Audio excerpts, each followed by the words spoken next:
Hi everyone, welcome back to my channel. Today I wanted to talk about the Once Upon a Broken Heart series by Stephanie Garber. I recently read the Caraval series, and if you wanted to know my thoughts on that, I will have that video linked down below. But I will say that the Once Upon a Broken Heart series I'm not as in love with as I was with Caraval.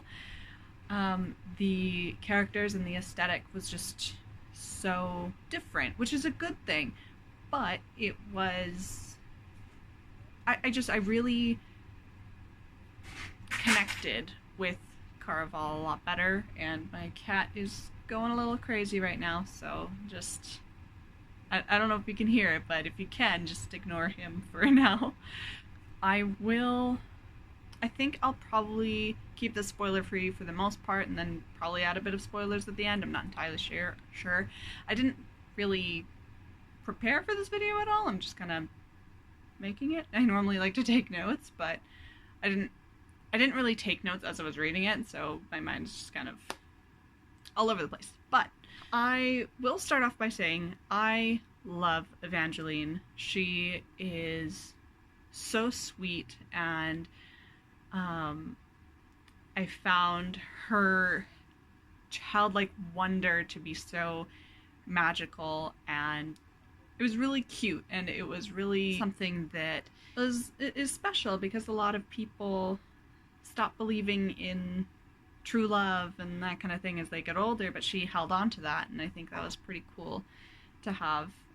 Some people have critiqued this series, especially the first book, by reading kind of young because of how Evangeline kind of acts and that kind of thing, and the way it's written, which I can understand, but you know what, when it comes to fantasy, I don't mind. I kind of want the authors to talk to me like I'm 5. It was really easy for me to understand exactly what was happening, exactly what was going on. I was never confused, ever, so that was really nice to not be confused about things like that. The first book, I mentioned at the end of my Caraval review that I was a little bit worried about Jax, and I knew he was the love interest already and that kind of thing, so I wasn't, well, he was one of the love interests anyway, so I wasn't sure how I was going to feel. And honestly, the first book, yeah, I didn't really like him. I know that's a little bit of an unpopular opinion, but I really didn't like him. He was calling her pet, and it was just, no, let's not do that. Some people are into it, sure, if you are, good for you, but I am not. It was just, it gave me the ick. It was gross. I didn't like it. I didn't like it at all.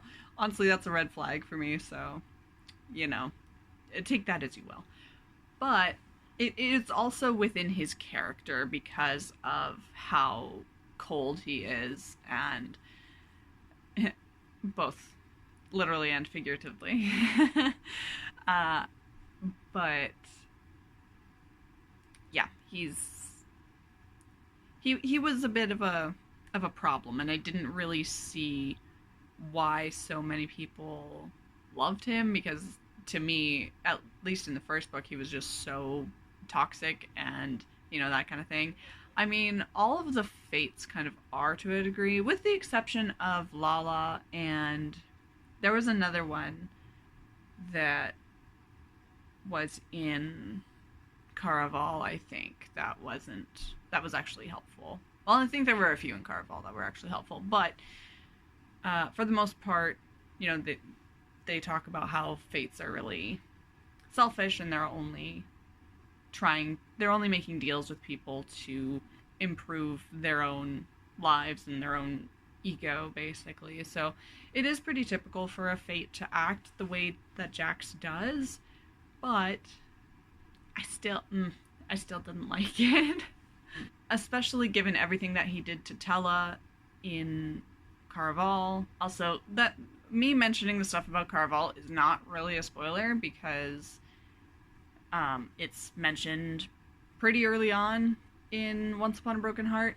I don't count it as spoilers if it takes place within the first, like, 100 pages or so, or if it's mentioned in that time, because that's still pretty early on in the book. So, I mean, maybe a little less than 100 pages, but, you know. So, I personally don't count that as spoilers, so I'm sorry if that was a bit of a spoiler, but that's just kind of how I work. So, if you don't want anything else talked about at all, like if you want to go into this as blind as possible, move on to somebody else. You go into like a completely spoiler-free video. But anyway, so given everything that happened in Caraval, it was really hard for me to root for him, and I was really interested to see what was going to happen with Apollo and with Luke and all that stuff.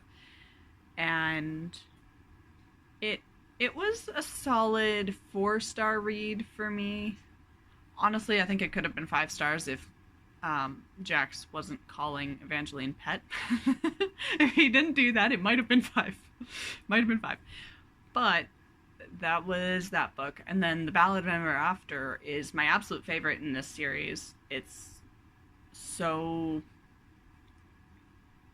I don't know. It's hard to explain it, especially without giving away spoilers, because this is the second book, so I do have to be a bit more careful with what I say about it. But there were so many scenes in that book that were just absolutely beautiful and romantic and heartbreaking and heartwarming all at the same time. Stephanie Garber does such a good job at making you feel enchanted and so many feelings all at once, and it's a beautiful thing, and it's why I love her writing so much. Yeah, it was so good, especially the ending. A lot of people didn't like the ending because of everything that happened, but honestly, it made me cry. It made me cry. It made me really root for Jax and completely like change my outlook on his character, and I did become more aware, I guess, of why so many people love him and why they really adore Evangeline and Jax together. That was really made clear to me in The Ballad of Neverafter. So that was that book. And then we get to A Curse for True Love. I have mixed feelings. I really, really do. I want to love it because it's, you know, the conclusion, and especially with finale being as amazing of an ending as it was. I absolutely adore finale. It is 100% my favorite Stephanie Garber book. So I was trying not to expect the same thing, but I kind of did anyway. So my expectations were pretty high, even though I tried to lower them a little bit. But it was hard to read, and I almost DNF'd it strictly because of Apollo's POV. I didn't want that. I really didn't. Honestly, I can see the value in it and why Stephanie Garber included it, but I don't think it was necessary. There could have been a lot more Evangeline and Jax scenes. There were certain things that happened, which I guess I'll get more into in the spoiler section, which it'll probably be short, but there were certain things that, if written differently, could have completely gone without Apollo's POV, or we could have just seen less of it. There was a lot of Apollo's POV and not so much of Jax. 3 POVs is a bit much. Part of the reason why I really liked finale is because we switched POVs from Scarlet to Tella's, and it seemed like a really good balance because the first book was from Scarlet's perspective, and then Tella's in Legendary, and then finale you get both, and it was great. And I really feel like Stephanie Garber should have stuck with that, and not included Apollo's at all, or like I said, just kept it to a minimum. But instead, Jax's POV was more kept to a minimum, and we didn't get to see him as much. And honestly, with the way that he acted in A Curse for True Love, it really kind of made me go backwards on liking him. And I started to not like him as much because he did seem quite different than in The Ballad of Never After. I keep stumbling with my words over that title. I understand why he acted the way that he did, but it was a bit much. His character got kind of contradicted a little bit. It wasn't too bad. Maybe contradicted isn't the right word, but I'm just not sure what other word to use. But like I said, it went backwards a bit, especially because he started calling her pet again in that book, and I just no.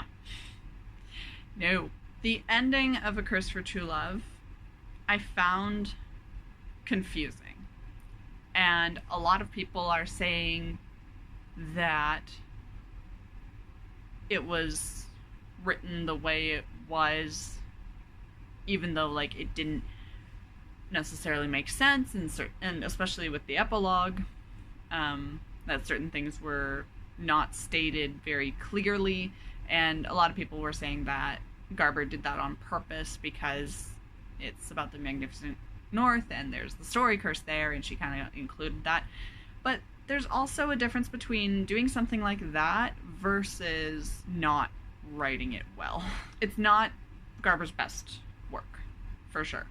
It did not work out as well. One of the things that I did really like, though, that does really fit with that story curse thing, is that there are, she did the thing where certain editions of the book have different epilogues, which I don't agree with doing. Like I said, I go back and forth between liking it and not liking it. Sometimes when I first rated it and reviewed it, it was 2 stars. So many things were just left unanswered. Honestly, I think that's all I have to say for non-spoilers, so I'm going to give you the chance to click off now, because there are definitely some things that I want to talk about. Not too many, but there are a few that I want to talk about more in depth. So click off now, last chance. So for the ending of The Ballad of Never After, my heart just broke when Jax, he gave up the one thing that he wanted, the one thing that he's been wanting this whole time throughout the 2 books at that point, in order to save Evangeline's life. And it was so beautiful, and I loved it so much. It was so sweet. And the part where I forget her name, the mom of the Valors, the mother there, I'm pretty sure it was her talking, and she was saying that something of equal value will be taken from him, and Jax says there's nothing of equal value to me. I lost it at that point. I really did. And I absolutely hated Apollo, which is why in A Curse for True Love, when I got his POV, I was so upset. I didn't want to hear from him. He's a psychopath. I don't want a psychopath's POV, not unless it's in The Ballad of Songbirds and Snakes. That is an exception because the whole book is about snow.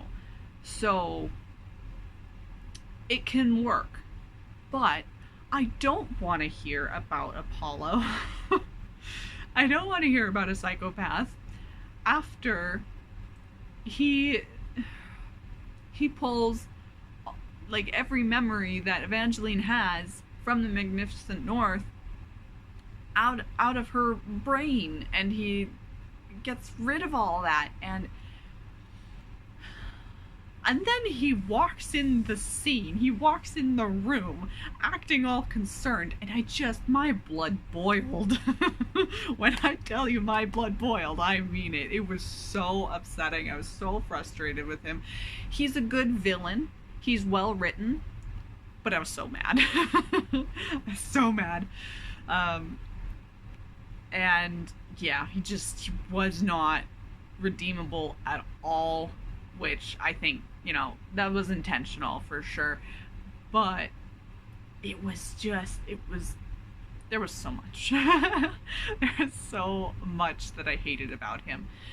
And the interesting thing was, when he still had the Archer's curse on him, I was still really interested, because it's like, okay, we haven't really seen Apollo up until this point. We haven't seen who he truly is, and because he's been cursed to love Evangeline, and then he was cursed to hunt her down regardless, and he put on a great act of acting like he didn't want to hurt her, which he may say otherwise, but yes, he wanted to hurt her. He is an abusive piece of crap, and I hate him. But yeah, it was just Also, okay, this isn't really a spoiler, and I guess I could have mentioned it earlier, but I just remembered it now. I went back and forth between reading the ebook and listening to the audiobook. And there was at one point I was listening to the audiobook, and when I was listening to it, I got to the chapter where it's Apollo's POV, and there's like music playing and people start singing, and the narrator trying to do it, it was just so funny to me. It sounded so bad. It was just so funny, and I laughed so many times because there were two narrators. If you haven't listened to the audiobook, there's two narrators, one female narrator for Evangeline and a male narrator for Jax and Apollo. It's the same guy. But when the male narrator tried to go higher pitch for when Evangeline was talking, it was so funny to me. And it took me out of it a bit, but it was so funny. It was so funny. So I feel bad for laughing, because I know it's like, okay, he did the best he could. It's hard for men to like go higher pitched to sound like a woman. I mean, for the most part. I mean, I think like imitating somebody, it's a skill, and it can be difficult.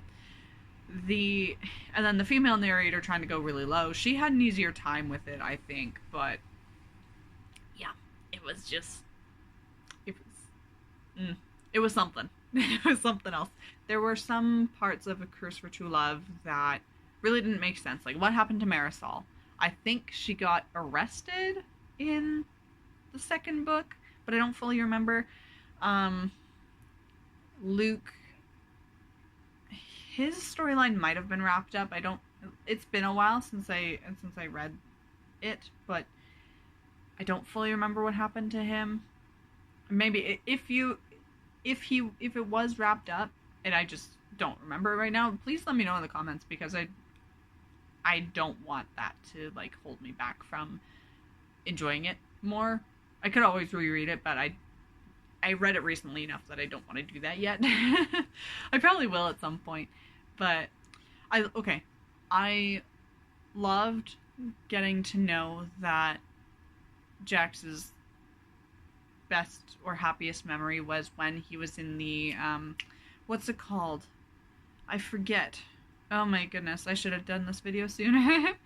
But when he was in the that magical cabin, I think it is, with Evangeline, that was his happiest memory, and that was really sweet. But near the end, the ending is so confusing to me. Maybe someone can explain this and justify it, but okay, so I think, no, it's Aurora. I was going to say I thought it was Lala, but no, it's Aurora Valor who tells Evangeline that the story curse messed up the legend of Jax's curse, and how like it was only his true love who could survive it. But that it's actually that the person who could never love him would survive it. I was like, okay, good twist, sure. But then Evangeline goes and she kisses him and she doesn't die, but she loves him. And that's never really explained as to how she survives, because Evangeline had talked about like believing that she truly loves him and that she believes that her love could save him, basically. Which would make sense if it was that only his true love could survive the kiss. So, but given that it's like the opposite, it doesn't make sense. And then that's never explained. That is one of the things that should not have been left out for like the story curse thing that Stephanie Garber was going for. It should have been explained. The psych out of Evangeline dying again was not, it wasn't great, honestly, where, you know, and she was like, oh, I just forgot how to breathe. And it's like, girl, don't do that. No. You can't do that to the poor guy, okay? Just don't. Thing about Jax's apples, and like, yeah, after I read it and thought about it, it is pretty obvious that he kept eating those apples to suppress his urge to kiss, so that he wouldn't, kill people. But I wish that would have been stated a little bit more clearly, honestly. Like, it's fine, I suppose, but it's not great. And part of what made Jax's character go backwards for me was, like I said earlier, he was calling her pet again. Which, okay, I understand, because, like, he's trying to kind of objectify her to push her away so that she doesn't get hurt. But I mean, like, okay, Jax, you need to stop being such an edgelord. Just stop it. He is the edgiest character in the entire series, possibly in the whole universe of Caraval and Once Upon a Broken Heart. He's probably the edgiest character, okay? And that's saying something, because honestly, Legend is kind of... He's kind of edgy too. Maybe not as much. No, definitely not as much. Apollo is a little bit, same with Luke, but, it's not nearly as much as Jax.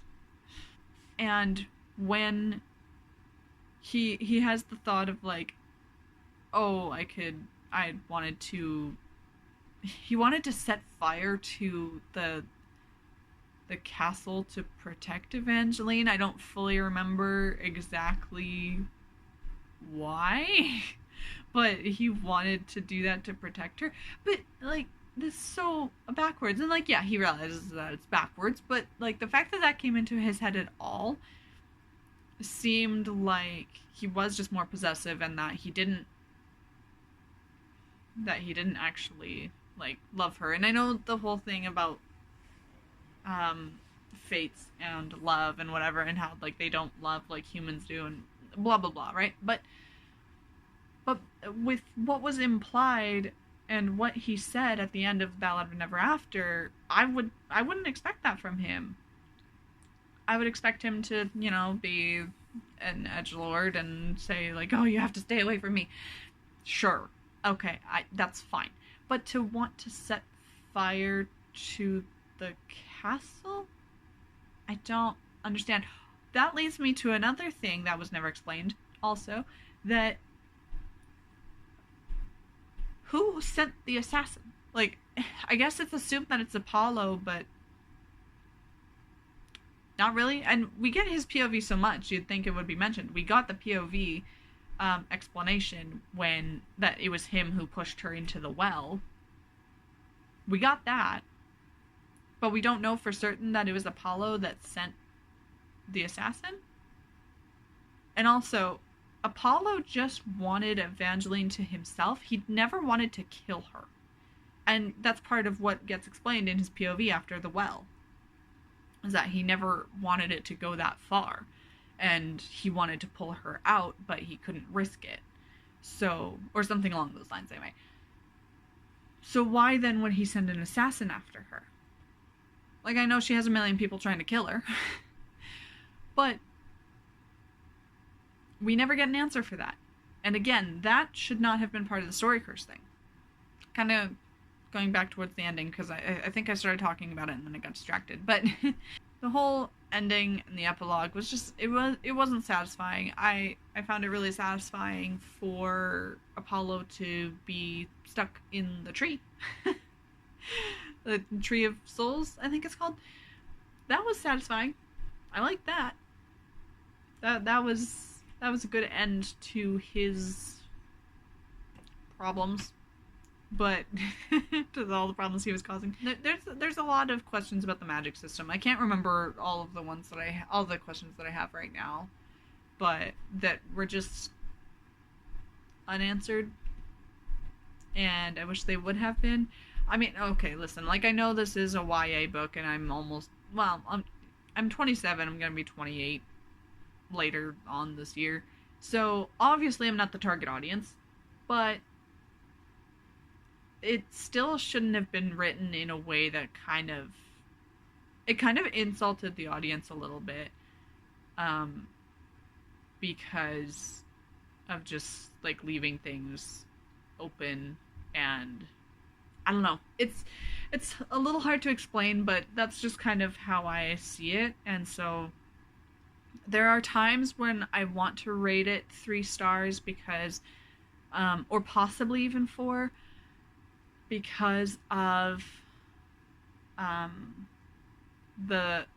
the rest of the book went. And, like, if I leave out my hatred for Apollo, if I leave that out, then yeah, it could easily be at least 4 stars, maybe 3.5.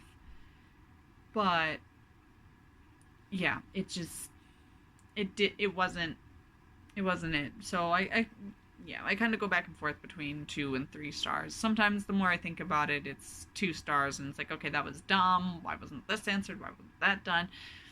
That kind of thing. And then other times it's like, but it was so beautiful still, and he does truly care about Evangeline. And the part with the fox for his little fox was just, it was so... I know he was trying to stop Evangeline from following him, from whatever, from being involved with him. But again, it was a bit much, and a little bit on the psychopathic side. Not nearly as bad as Apollo, I will say. And some people say he's morally gray, which I suppose he is, because he's constantly, like, doing the wrong thing for the right reasons, I guess. But it's also just kind of, yeah, it's not done as well as it could have been, in my opinion. By the end of the Ballad of Never After, though, he seemed a bit more normal, morally gray, whereas in Once Upon a Broken Heart and A Curse for True Love, he just seems a bit more on the darker side of morally gray, if that makes sense. It makes sense to me, but sometimes I have a hard time explaining things so that they make sense to other people. Okay. So I think that is all I have to say about the Once Upon a Broken Heart series. I am so excited for Spectacular. I'm so excited.